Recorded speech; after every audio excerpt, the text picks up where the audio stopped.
एक बार दिल्ली के बादशाह सिकंदर लोदी को जलन का रोग हो गया। जलन का रोग ऐसा होता है जैसे किसी का आग में हाथ जल जाए। उसमें पीड़ा बहुत होती है। जलन के रोग में शरीर कहीं से जला हुआ दिखाई नहीं देता, परंतु पीड़ा अत्यधिक होती है। उसको जलन का रोग कहते हैं। जब प्राणी के पाप बढ़ जाते हैं तो दवाई भी व्यर्थ हो जाती है। दिल्ली के बादशाह सिकंदर लोधी के साथ भी यही हुआ। सभी प्रकार की औषधि का सेवन किया गया। बड़े बड़े वैद्य बुलाए गए और मुंह बोला इनाम रख दिया गया कि कोई मुझे ठीक कर दो, जो मांगोगे वही दूंगा। दुख में व्यक्ति पता नहीं क्या क्या संकल्प ले लेता है। सभी उपाय निष्फल हुए। उसके बाद अपने धार्मिक काजी, मुल्ला, संतों आदि सबसे अपना आध्यात्मिक इलाज करवाया, परंतु सब असफल रहे। जब हम दुखी हो जाते हैं तो हिंदू मुसलमान नहीं रहते, और फिर तो कहीं पर रोग कट जाए तो हम वहीं पर चले जाना चाहते हैं। वैसे तो हिंदू कहते हैं कि मुसलमान बुरे हैं और मुसलमान कहते हैं कि हिंदू बुरे हैं। बीमारी हो जाए तो हिंदू मुसलमान नहीं देखते। जब कष्ट आए तब तो कोई बुरा नहीं, बुरा कोई नहीं है। जो मुसलमान बुरे हैं वे बुरे हैं, और जो हिंदू बुरे हैं वे भी बुरे हैं। दोनों में अच्छे भी हैं और बुरे भी हैं। हर मज़हब में अच्छे बुरे दोनों व्यक्ति होते हैं, लेकिन हम जीव हैं। हमारी कोई जाति व्यवस्था ही है। हमारी जीव जाति है। हमारा धर्म मानव है, परमात्मा को पाना है। हिंदू वैद्य तथा आध्यात्मिक संत भी बुलाए गए। स्वयं भी उनसे जाकर मिले और सबसे आशीर्वाद व जंत्र मंत्र भी करवाए, परंतु सारी चेष्टाएं निष्फल रहीं। किसी ने बताया कि काशी शहर में कबीर नाम के एक महापुरुष हैं। यदि वह कृपा कर दें तो आपका दुख रोग अवश्य ही निवारण हो जाएगा।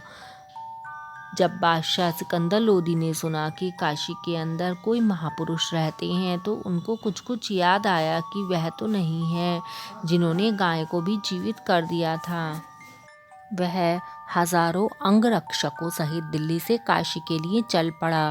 वीर सिंह बघेला, काशी नरेश पहले ही कबीर साहिब की महिमा और ज्ञान सुनकर कबीर साहिब के शिष्य हो चुके थे और पूर्ण रूप से अपने गुरुदेव में आस्था रखते थे। उनको कबीर साहिब की महिमा का ज्ञान था, क्योंकि कबीर परमेश्वर वहाँ पर बहुत सी लीलाएं कर चुके थे। जब सिकंदर लोधी बनारस गया तथा वीर सिंह से कहा, वीर सिंह, मैं बहुत दुखी हो गया हूँ। अब तो आत्महत्या ही शेष रह गई है।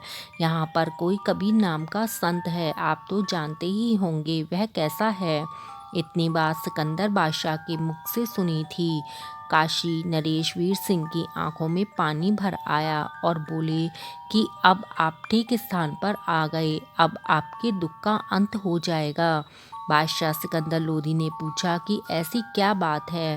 वीर सिंह ने कहा कि वह कबीर जी स्वयं भगवान आए हुए हैं, परमेश्वर स्वरूप हैं।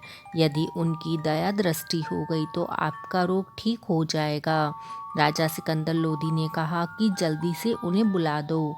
काशी नरेश वीर देव सिंह बघेल ने विनम्रता से प्रार्थना की कि आपकी आज्ञा शिरोधार्य है, आदेश भिजवा देता हूँ, लेकिन ऐसा सुना है कि संतों को बुलाया नहीं करते। यदि वे आ भी गए और रजा नहीं बख्शी तो आने का कोई लाभ नहीं, बाकी आपकी इच्छा। सिकंदर लोधी ने कहा, ठीक है, मैं स्वयं ही चलता हूँ। इतनी दूर आ गया हूँ, वहाँ पर भी अवश्य चलूँगा। शाम का समय हो गया था। वीर सिंह को पता था कि इस समय कबीर जी अपने औपचारिक गुरुदेव स्वामी रामानंद जी के आश्रम में ही होते हैं। यह समय परमेश्वर कबीर जी के वहाँ मिलने का है। वीर देव सिंह बघेल, काशी नरेश तथा सिकंदर लोदी दिल्ली के बादशाह दोनों स्वामी रामानंद जी के आश्रम के सामने खड़े हो गए। वहाँ जाकर पता चला कि कबीर साहिब अभी नहीं आए हैं, आने ही वाले हैं। वीर सिंह अंदर नहीं गए। बाहर सेवक खड़ा था, उससे ही पूछा। सिकंदर ने कहा कि तब तक आश्रम में विश्राम कर लेते हैं। राजा वीर सिंह ने स्वामी रामानंद जी के द्वारपाल सेवक से कहा कि रामानंद जी से प्रार्थना करो कि दिल्ली के बादशाह सिकंदर लोदी आपके दर्शन भी करना चाहते हैं। और साहिब कबीर जी का इंतज़ार भी आपके आश्रम में ही करना चाहते हैं। सेवक ने अंदर जाकर रामानंद जी को बताया कि दिल्ली के बादशाह सिकंदर लोदी आए हैं। रामानंद जी मुसलमानों से घृणा करते थे। रामानंद जी ने कहा कि मैं इन मलेच्छो मुसलमानों की शक्ल भी नहीं देखता, कह दो कि बाहर बैठ जाएगा। जब सिकंदर लोधी ने यह सुना तो क्रोध में भरकर कहा कि 2 कौड़ी का महात्मा दिल्ली के बादशाह का अनादर कर सकता है तो साधारण मुसलमान के साथ यह कैसा व्यवहार करता होगा।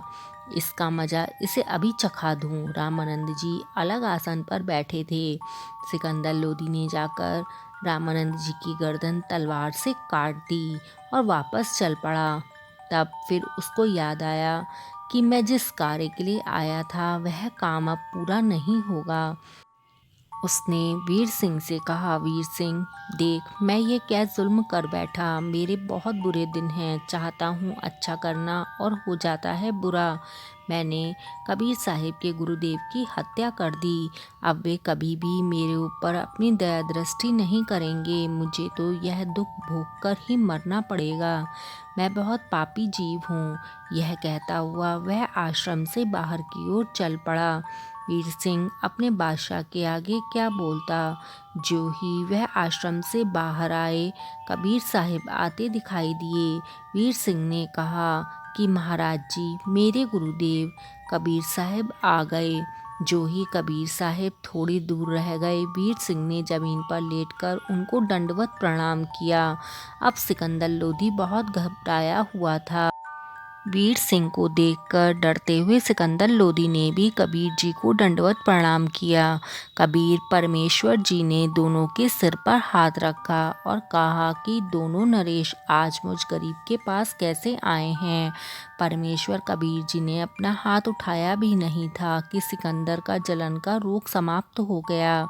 सिकंदर लोदी की आंखों में पानी आ गया। कबीर परमेश्वर जी ने यहाँ पर एक तीर से 2 शिकार किए। स्वामी रामानंद जी में धर्म भेदभाव की भावना शेष थी, वह भी निकालनी थी। रामानंद जी मुसलमानों को हिंदुओं से अभी भी भिन्न मानते थे। सिकंदर में अहंकार की भावना थी। यदि वह विनम्र नहीं होता तो कबीर साहिब कृपा नहीं करते तथा सिकंदर स्वस्थ नहीं होता। सिकंदर लोदी द्वारा स्वामी रामानंद जी की हत्या उनके कर्मों का पूर्व नियत आधार था। इस अधिनियम में सिकंदर लोदी को दोषी बनाया। उसे अपनी गलती का एहसास हुआ। सिकंदर लोदी ने पैर पकड़कर छोड़े नहीं और रोता ही रहा। परमेश्वर जानी ज्ञानी होते हुए भी कबीर साहिब ने सिकंदर लोधी दिल्ली के बादशाह को माफ़ किया और रामानंद जी को जीवित किया।